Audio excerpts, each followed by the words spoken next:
Les propongo a continuación analizar un cruce que fue protagonista esta semana y que tiene justamente como protagonistas autoridades del gobierno entrante y saliente por los números de la economía. Lo empezó Álvaro Delgado el domingo cuando dijo que los números que se estaban encontrando en la transición eran más preocupantes de los que habían asumido. Le respondió el actual ministro de Economía, Danilo Astori, diciendo que bueno, que eso estaba falseando la realidad y negando que esto sea así. Vale la pena profundizar justamente en esto que está sucediendo, qué números son con los que se encuentra el gobierno entrante y qué se puede esperar próximamente. Para eso estoy en compañía de Fede Comesaña. ¿Cómo andás, Fede? ¿Cómo estás? ¿Todo bien?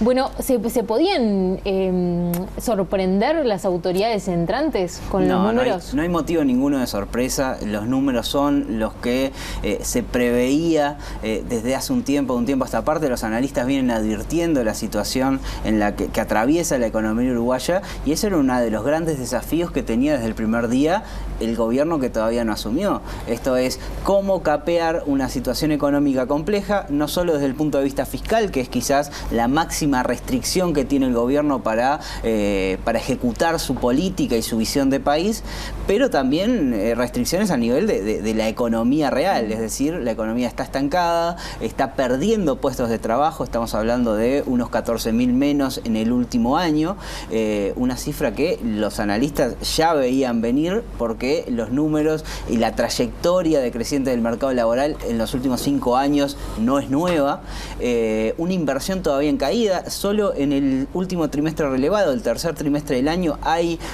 un primer crecimiento de la inversión privada, pero todavía no es significativo como para mover la aguja, ni tampoco es una tendencia que se haya visto sostenida por nuevos números, con lo cual la inversión viene en niveles mínimos desde el año 2006. Eso es muy significativo y es algo que ya estaba en el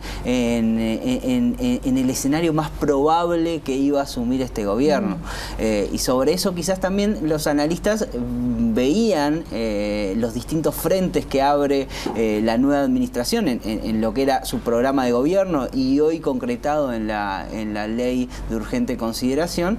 Y dicen, bueno, guarda porque este gobierno está abriendo muchos frentes, genera expectativas que quizás son muy altas en distintos ámbitos y los recursos que va a tener para implementar y las urgencias que va a tener que administrar en el corto plazo, bueno, le deja muy poco margen de acción para otras cosas. Es decir, el capital político con el que asume este gobierno va a entrar en juego muy rápido y va a tener, digamos, que ser canalizado quizás en menos urgencias de las que se preveía en la campaña. Claro, va a haber que tener mucha creatividad para ver cómo se cumple con todo lo que se piensa hacer, que en la ley de urgente consideración son muchísimas cosas solamente en esa ley.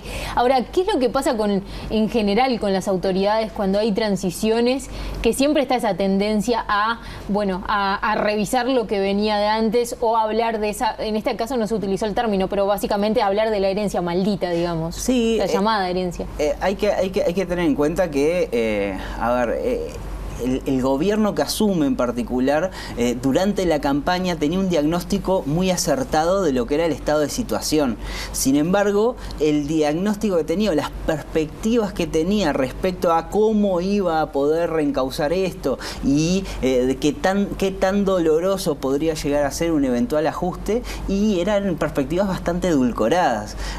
Asumía el mejor escenario posible cuando los analistas o varios analistas privados advierten que cuidado porque la cosa se puede complicar o el ajuste que se puede llegar a plantear puede no ser suficiente por el lado del gasto, como planteaba el gobierno o como planteaba el Partido Nacional en particular y luego la coalición, y puede ser necesario una suba de impuestos cuando en campaña, digamos, se cerraron todas las puertas. Y eso ya sucedió en el gobierno anterior y le costó caro a Vázquez. sea, se le estuvo criticando eso hasta el último día. Exactamente. En ese sentido hay un paralelismo entre cómo asume este gobierno y cómo asume el anterior, que asume también con una hoja de ruta, con compromisos muy grandes, la vara puesta muy alta de las expectativas y un contexto en deterioro. El contexto económico se viene deteriorando desde el año 2014 hasta que hoy enfrentamos la situación actual. Esta es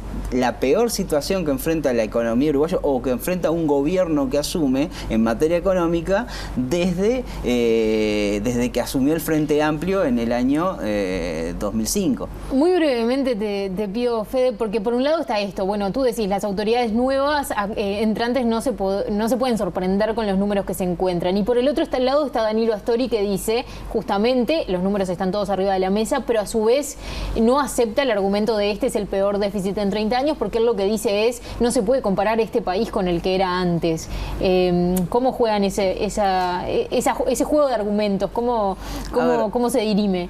La situación económica que atraviesa Uruguay es de estancamiento. Esto es, la economía no está en crisis ni nada parecido. Sin embargo, no está teniendo capacidad de crecer. Y en materia de finanzas públicas, estamos frente a un déficit fiscal alto, pero no es un déficit fiscal insostenible en el corto plazo. Es decir, hay recursos para financiarlo. Hoy Uruguay tiene acceso al financiamiento de ese déficit. Es verdad, si tuviéramos este déficit en el año 2004, sería absolutamente insostenible porque nadie le prestaría 5% del PBI anual a Uruguay. Sin embargo, hoy sí, porque tiene otras condiciones para sostener ese déficit. Ahora, no es sostenible en el mediano plazo, ni mucho menos en el largo plazo. Exigen las cuentas públicas una corrección del cual el gobierno entrante es consciente y el saliente también. De hecho, el saliente intentó hacer un ajuste fiscal, hizo un ajuste por el lado de los ingresos, no fue suficiente y la situación se agravó. Federico Comesaña, gracias como siempre. Por favor, que pasen lindo.